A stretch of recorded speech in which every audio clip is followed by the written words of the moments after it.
İnsanlar öz başına antibiotiklərdən istifadə edirlər. Apteklərdən antibiotiklər alırlar. Yalnız həkimlər antibiotik təyin edə bilər. Antibiotiklər bakteriyalar əleyhinə olan dərmanlardır. Qrip xəstəliyində, viral infeksiyalarda da bunu edirlər. Tam lazımsız, tam faydasız. Ağrıkəsicilərin həzm sisteminə və digər orqanlara çox ciddi yan təsirləri var. Xüsusən də qaraciyərə. Bəzi hallarda ağrıkəsici qəbulu ciddi qadağandır. Bu xüsusən də qarında olan ağrılar zamanıdır.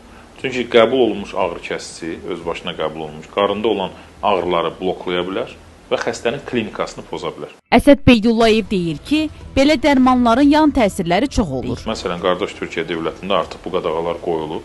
Xüsusi həkim resepti olmadan, hansı ki o resepti yazmaq üçün də həkimin xüsusi səlahiyyəti olmalıdır, olmadan antibiotiklərin verilməsi qadağandır.